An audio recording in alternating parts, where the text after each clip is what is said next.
नमस्कार साथियों, मैं मुकेश मेहरिया, लेक्चर पॉलिटिकल साइंस, आप सभी का आई क्लासेज के इस ऑनलाइन प्लेटफॉर्म पर हार्दिक स्वागत करता हूं। साथियों, आज से अपन एक नई सीरीज का शुभारंभ कर रहे हैं और वो है आपके फर्स्ट पेपर से। फर्स्ट पेपर का जो 75 क्वेश्चनों का सिलेबस है, उनमें से पॉलिटिकल साइंस और स्कूल मैनेजमेंट वो मेरे द्वारा आपको इस प्लेटफॉर्म पर पढ़ने को मिलेंगी। तो चलिए अपन इसका शुभारंभ करते हैं। आपके पॉलिटिकल साइंस में कुल मिलाकर के 7-8 चैप्टर हैं, जिनसे 5-7 क्वेश्चन हैं वो बनते हैं। मैं जितना भी आपको मैटर पढ़ाऊँगा वो ये यकीन मानिए आप है कि एग्ज़ाम के जो क्वेश्चन आएंगे वो आपको एज इट मिलेंगे। दूसरी, ये जो अपनी क्लास है उसमें किसी प्रकार का फालतू मैटर आपको अवेलेबल नहीं करवाया जाएगा। पूरा का पूरा एग्ज़ाम बेस पर जो एग्ज़ाम से संबंधित जितने भी क्वेश्चन होते हैं उनसे संबंधित मैटर होगा। तो चलिए देखते हैं इसमें भारतीय संविधान की विशेषताएं, जो कि अपना पहला चैप्टर है। भारतीय संविधान है जो कि 26 जनवरी 1950 को लागू हुआ था और 26 नवंबर 1949 को भारतीय संविधान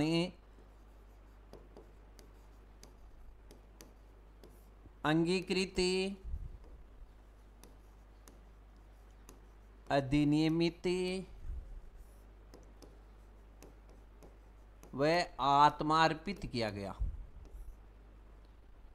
साथियों, ये जो बातें हैं वो भारतीय संविधान से संबंधित नहीं है, परंतु आप ये यहाँ तक पहुँच सको, इस मैटर तक पहुँच सको, इसलिए कुछ ये बेसिक चीज़ें मैं आपको बता रहा हूँ। भारतीय संविधान की रूपरेखा आपके रेगुलेटिंग एक्ट 1773 से स्टार्ट हुई थी और ये ईस्ट इंडिया कंपनी के अधीन एक्ट बना था, जो कि 1853 तक के एक्ट हैं वो ईस्ट इंडिया कंपनी के थ्रू थे। उसके बाद 1858 वहाँ से लेकर के 1935 के अधिनियम और भारत स्वतंत्रता अधिनियम 1947 तक की ब्रिटिश ताज के अधीन भारत हो गया था और वहीं से डायरेक्ट ये अधिनियम बन करके आए थे। अब ये भारतीय संविधान को बनाया गया है भारतीय संविधान सभा के द्वारा। संविधान सभा का जो प्रावधान है वो आपको मिलता है कैबिनेट मिशन में, जिसमें कुल मिलाकर के संविधान सभा में 389 सदस्य थे, जिनमें से 3 भागों में डिवाइड थे। वो 292 सदस्य थे वो थे ब्रिटिश प्रांतों से, 93 सदस्य थे वो थे देसी रियासतों से और 4 सदस्य थे चीफ कमिश्नर प्रांतों से। संविधान सभा ने 2 वर्ष 11 माह 18 दिन इतना समय लगा करके और भारतीय संविधान सभा के अध्यक्ष के समक्ष 3 बार वाचन करने के बाद भारतीय संविधान को बनाया गया। यानी बहुत सारे देश हैं, उनका अध्ययन करने के बाद भारतीय संविधान बन करके तैयार हुआ। तो अपना जो पहला टॉपिक है भारतीय संविधान की विशेषताएं, अपन देखते हैं कि संविधान सभा ने जो संविधान बनाया उनकी ऐसी कौन सी विशेषताएं हैं जिसके कारण से भारत का संविधान दुनिया के सभी देशों से अलग प्रकार का संविधान है तथा अपने आप में एक महत्वपूर्ण संविधान है। तो वो सारी विशेषताएं आज अपन इसी क्लास में देखने वाले हैं।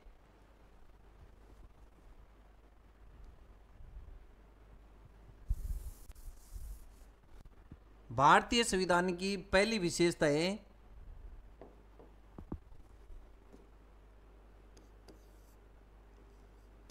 भारतीय संविधान सबसे बड़ा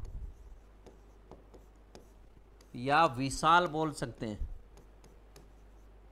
वह विस्तृत संविधान है। मैंने आपको बताया कि अपन पूर्णतया एग्जाम बेस पर बात करेंगे केवल।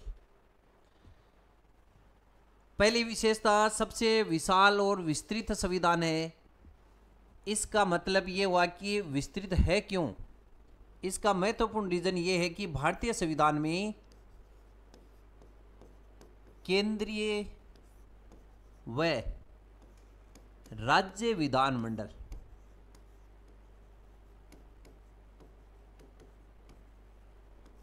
जो केंद्र सरकार है, जो राज्य सरकार है, इनकी संरचना, इनका संगठन है, और साथ में इनकी शक्तियां कौन कौन सी हैं, किस प्रकार से तो इनका गठन होगा और कैसे ये काम करेंगी, वो सारी जो तथ्य हैं, जो बातें हैं, उन सब का वर्णन आपके संविधान में किया गया है। भारतीय संविधान बनकर के जब तैयार हुआ तो उस मूल संविधान में कुल मिलाकर के अनुच्छेद को मैं ART लिखूंगा डायरेक्ट, सभी पूरी पॉलिटिकल में, यानी आर्टिकल अनुच्छेद, तो कुल आर्टिकल थे 395 और भाग थे मूल संविधान में वो थे 22। उसके बाद अनुसूची, अनुसूची थी 8। अब आप यकीन मानिए कि यहाँ पे सबसे महत्वपूर्ण जो टॉपिक, जो पर्सन है, वो आपके अनुसूची से संबंधित आएगा। जहाँ पर मैं स्टार अंकित करूँ, ये मानो कि उस टॉपिक का वो बहुत इंपॉर्टेंट पर्सन है, उसको थोड़ा सा आप तरीके से समझने की कोशिश करें। तो 8 अनुसूची थी और वर्तमान में अनुसूचियों की संख्या हो गई 12। वर्तमान में अनुच्छेदों की बात करें तो वो आज भी 395, भाग की बात करें तो वो आज भी 22 है, परंतु अनुसूची आपकी 8 से लेकर के 12 हो गई। और इनमें से 9वीं अनुसूची जो जुड़ी थी, उसके बाद 10वीं, 11 और 12। ये अनुसूची 9वीं अनुसूची है, वो आपके 1951 में प्रथम संविधान संशोधन से जुड़ी थी, प्रथम संशोधन से। देखो ये संविधान में संशोधन, अब मैं थोड़ा सा इसमें बताऊं आपको कि संशोधन होता है, वो होता है आर्टिकल 368 के तहत। भारतीय संविधान में यदि किसी प्रकार का उपबंध है, उसको डिलीट करना हो या नया जोड़ना हो, तो वो आर्टिकल 368 के तहत संशोधन होने के बाद होगा। ये संशोधन की प्रक्रिया है वो आपकी दक्षिण अफ्रीका के संविधान से ली गई है। भारतीय संविधान में संशोधन की प्रक्रिया आर्टिकल 368 को दक्षिण अफ्रीका के संविधान से शामिल किया गया है। आपने जो बेसिक रूप से देखे तो भारतीय संविधान के स्रोत कौन कौन से हैं, कि कौन सा उपबंध किस देश के संविधान से लिया गया, ये सारी चीज़ें अलग अलग देशों से हैं, तो ऐसा क्वेश्चन भी कई बार पूछा जाता है आपसे। 9वीं अनुसूची जिसको प्रथम संविधान संशोधन 1951 के द्वारा जोड़ा गया था, इसके बाद 10वीं अनुसूची 1985 में जोड़ी गई थी और वो संविधान संशोधन था 52वां संविधान संशोधन, जो कि दल बदल से संबंधित था। इसके बाद 11वीं अनुसूची जिसे 1992 में जोड़ा गया, 73वें संविधान संशोधन के द्वारा। ये पंचायती राज संस्था है 11वीं अनुसूची, उनको संवैधानिक दर्जा देने से संबंधित है।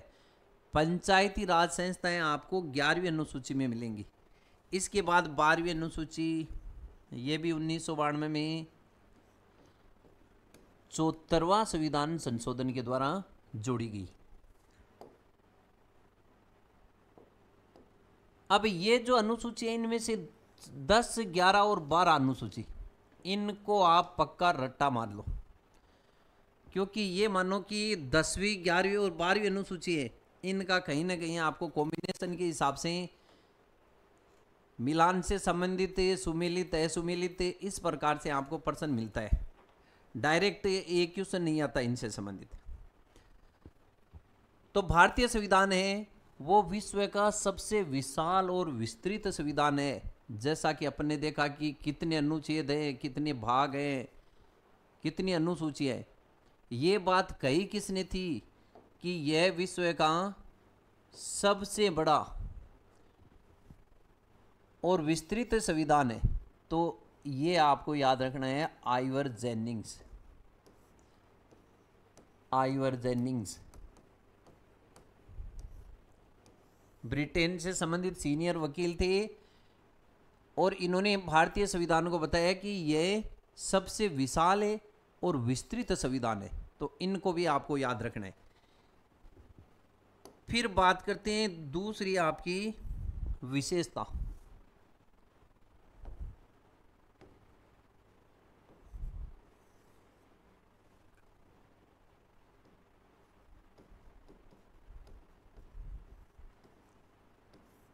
संसदीय शासन प्रणाली। संसदात्मक शासन या संसदीय शासन प्रणाली। संसदीय शासन प्रणाली किस प्रकार से होती है? देखो, कार्यपालिका के अंतर्गत मंत्री परिषद, प्रधानमंत्री, यदि केंद्र की मंत्री परिषद की बात करें तो उसमें शामिल होता है मंत्री परिषद, प्रधानमंत्री। तो इसमें मंत्री परिषद के माध्यम से ही समस्त प्रकार के जो कार्य हैं वह किए जाते हैं। तो संसदीय शासन व्यवस्था है, उसमें कार्यपालिका का जो प्रमुख होता है, जो प्रधान होता है, मुखिया होता है, वह राष्ट्रपति न होकर के मंत्री परिषद के प्रमुख प्रधानमंत्री होते हैं।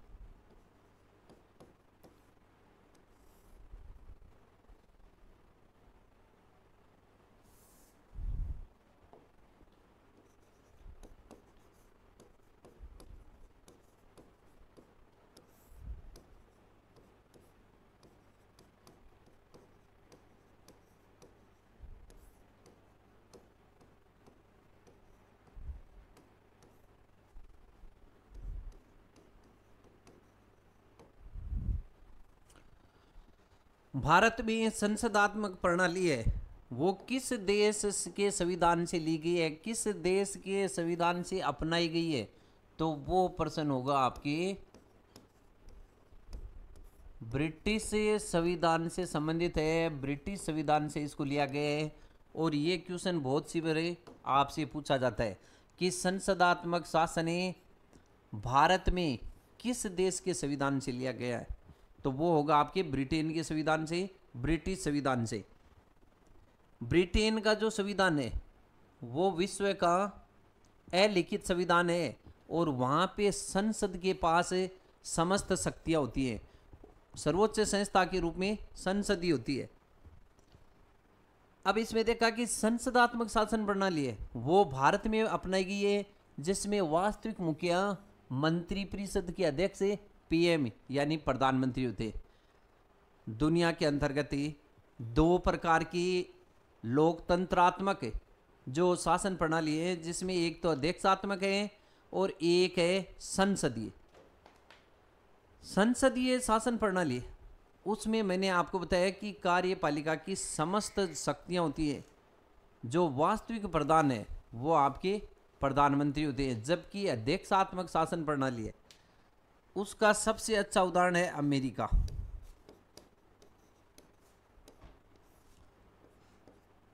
और इसमें राष्ट्रपति है वो कार्यपालिका का वास्तविक मुखिया होता है। कार्यपालिका का वास्तविक मुखिया।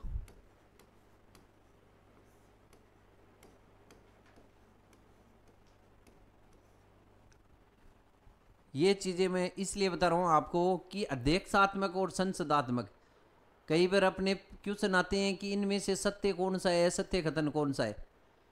तो आपको ये लाइन एकदम से याद रखनी है कि संसदात्मक व्यवस्था या संसदीय शासन प्रणाली है उसमें कार्यपालिका का वास्तविक मुखिया राष्ट्रपति नहीं होता, जबकि अध्यक्षात्मक प्रणाली में वास्तविक मुखिया है यानी सारी शक्तियां वो राष्ट्रपति में निहित होती हैं, जैसे कि अमेरिका में होता है।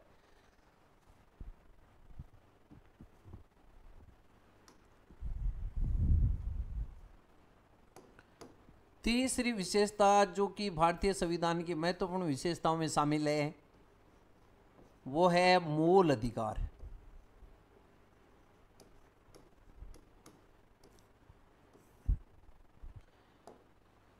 Fundamental right. किसी भी देश के नागरिक या व्यक्ति होते हैं उनको दो प्रकार के अधिकार मिलते हैं, एक तो मानव अधिकार है और दूसरा है मूल अधिकार, जिसमें मूल अधिकार जो उपबंध है ये भारतीय संविधान की प्रमुख विशेषताओं में है। और ये मूल अधिकार भारतीय संविधान में अमेरिका के संविधान से लिए गए, यानी संविधान में स्रोत कहाँ से है? अमेरिका से। जो कि आपसे डायरेक्ट क्वेश्चन है वो पूछा जाता है, ऐसे क्वेश्चन आपको डायरेक्ट पूछे जाते हैं कि मूल अधिकार किस देश के संविधान से लिया गया है, तो वो है अमेरिका। अब इनका प्रावधान कैसे, यानी भारतीय संविधान में इनको कहां पर शामिल किया गया है, तो ये भाग 3 से संबंधित है। भाग 3 ये क्वेश्चन भी आपको बहुत सी बार पूछा गया है। और इसका प्रावधान है कौन से आर्टिकल में? आर्टिकल 12 से लेकर के आर्टिकल 35 तक के जो वर्णन है वो आपके मूल अधिकार के बारे में, यानी आर्टिकल 12 से लेकर के 35 के बीच में जितने भी संवैधानिक उपबंध हैं, जो भी अनुच्छेद हैं, उनका संबंध मूल अधिकारों से। मूल अधिकार मूल संविधान में शामिल थे, यानी जब भारतीय संविधान बना तो उसमें शामिल थे। तो पहली बात तो इसमें कुछ बातें स्टेटमेंट है उनको याद रखना है। मूल अधिकार मूल संविधान का भाग है, मूल संविधान में शामिल, एक तो ये चीज याद रखनी है। दूसरी चीजें हैं ये वाद योग्य हैं,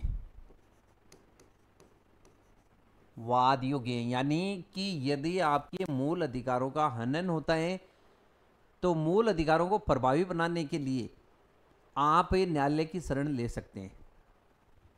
और परिवर्तनीय है, परिवर्तनीय है। तो ये कुछ बातें मूल अधिकार से संबंधित जो आपके डायरेक्ट क्वेश्चन में सुमेलित जो सत्य है सत्य से संबंधित आती हैं। मूल अधिकार आपके जब बना था संविधान तब थे 7, मूल संविधान में मूल अधिकार थे 7 और वर्तमान में मूल अधिकार कितने? 6। यहाँ पे एक क्वेश्चन है वो बहुत सी बार बहुत एग्जामों में पूछा गया है और वो ये है कि 7 से घटा करके जो 6 की गई, यानी एक मूल अधिकार हटाया गया, वो किस संविधान तहत जो संशोधन के द्वारा हटाया गया? वो है आपके 44वां संविधान संशोधन।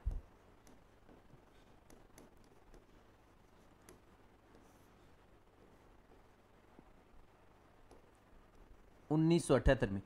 देखो क्वेश्चन एक तो संविधान संशोधन है कौन से नंबर का, और ये संविधान संशोधन ही हुआ कब, यानी आपको सन भी याद रखना है, इसका वर्ष है वो भी याद रखना है। तो 44वां संविधान संशोधन 1978 इसके तहत है संपत्ति का मूल अधिकार,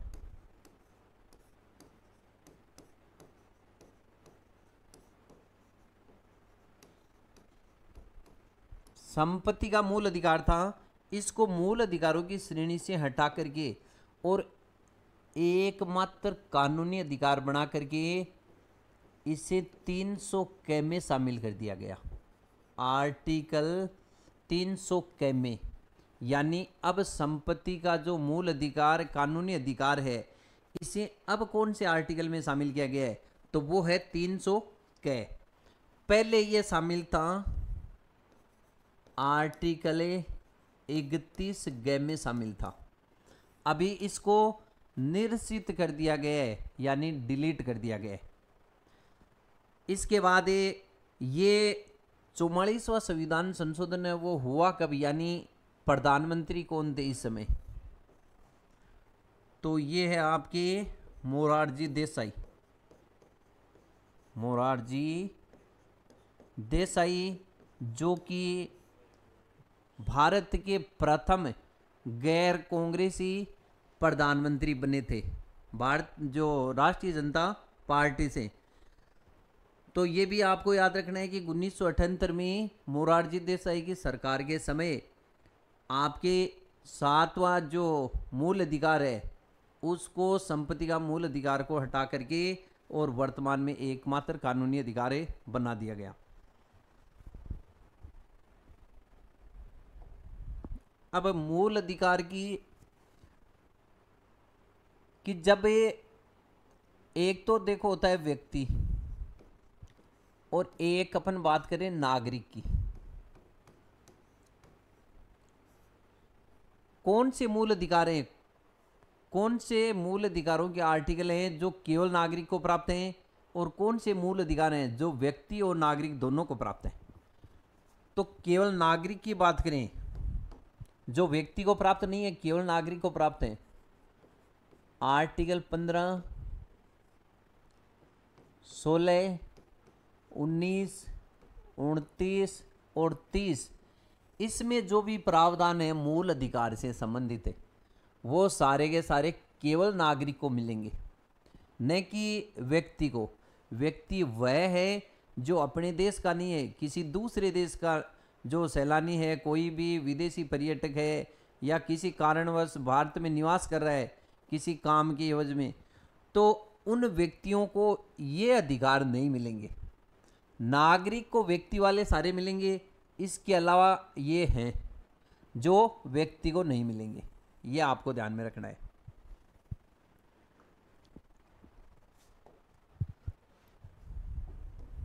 नेक्स्ट ये चौथी विशेषता है नीति निर्देशक तत्व।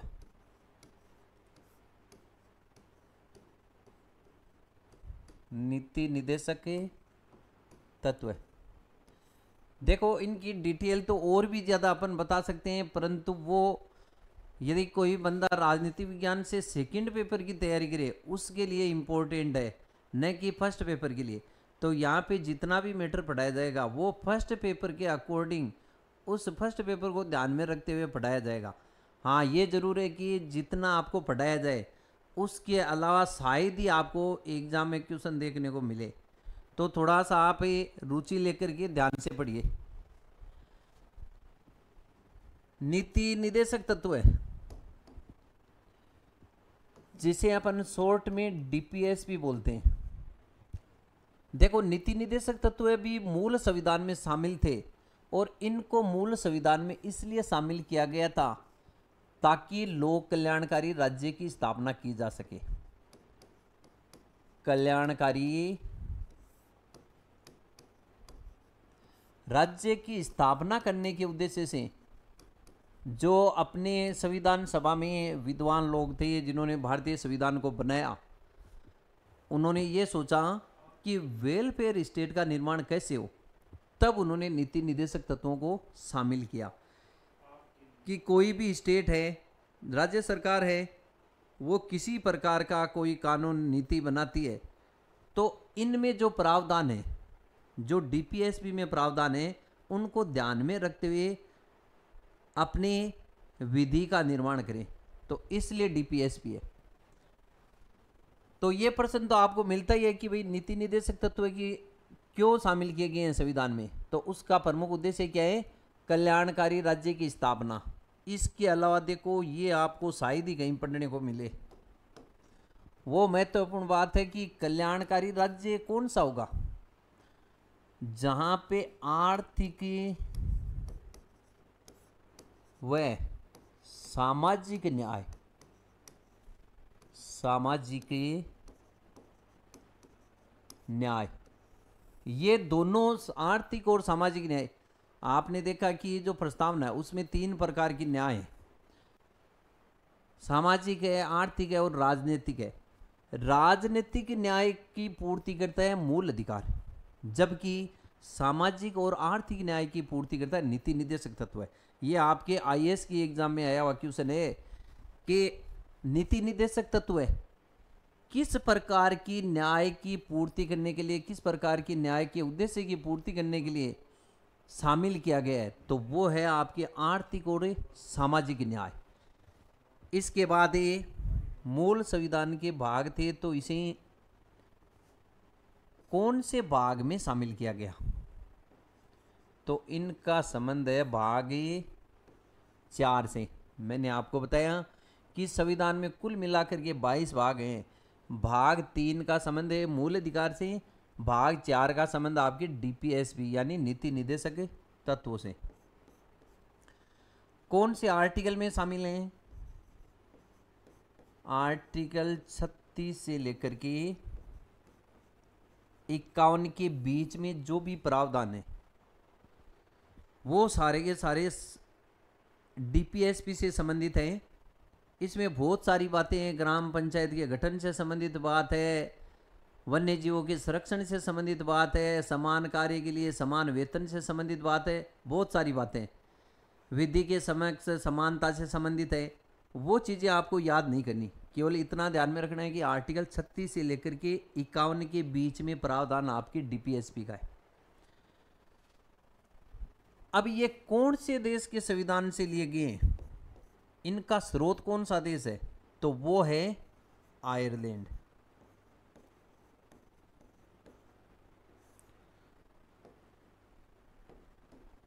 केवल आपको ये 5 बात है जो कि डीपीएसपी से संबंधित संविधान की विशेषताओं को चैप्टर के हिसाब से देखें तो वो याद रखनी है।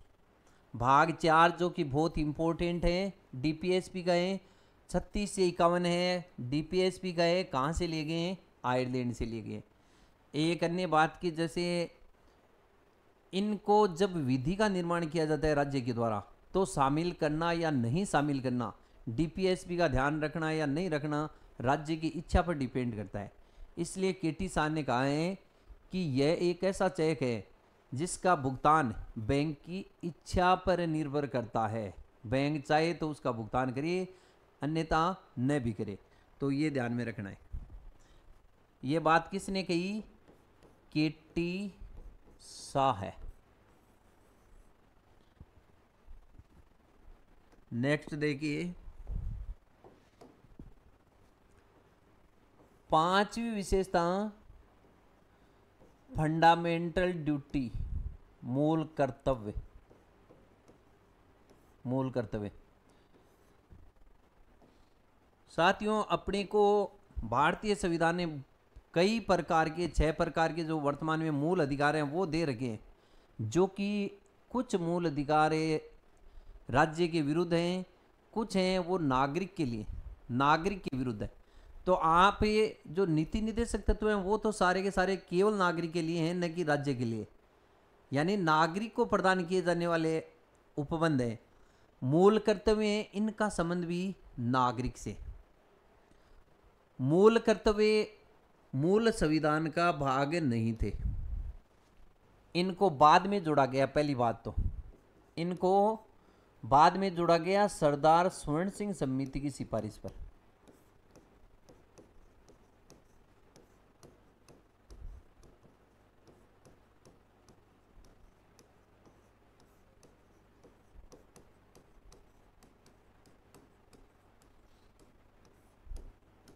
सरदार स्वर्ण सिंह समिति है, इसका गठन किया गया था इंदिरा गांधी की सरकार के समय, और इसी समिति की सिफारिश पर इंदिरा गांधी की सरकार ने 42वां संविधान संशोधन करके, जो कि 1976 में हुआ था, फिर इनको शामिल किया गया। और जब शामिल किया 1976 में, तब इसमें कुल मिलाकर के मूल कर्तव्य थे 10, यानी संख्या में कितने थे, 10 थे। ये भी बहुत सी बार पूछा जाता है। और इसके बाद इनकी संख्या 11 कब हो गई, यानी वर्तमान में मूल कर्तव्य कितने, तो वो मूल कर्तव्य हैं कुल मिलाकर के 11। 11वां मूल कर्तव्य, इसके बारे में बहुत सी बार पूछा जाता है, इंपॉर्टेंट चीज है। 86वां संविधान संशोधन के द्वारा, जो कि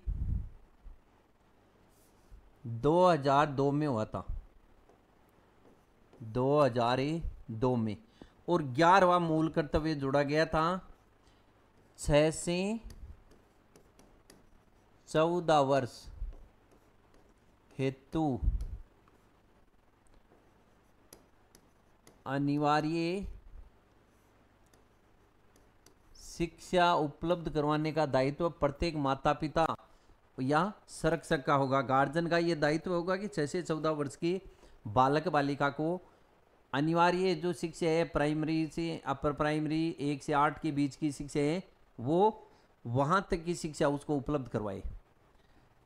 और इसके लिए आपको बताया आरटी भी बना हुआ है, राइट टू एजुकेशन, जो आप स्कूल मैनेजमेंट में पढ़ोगे।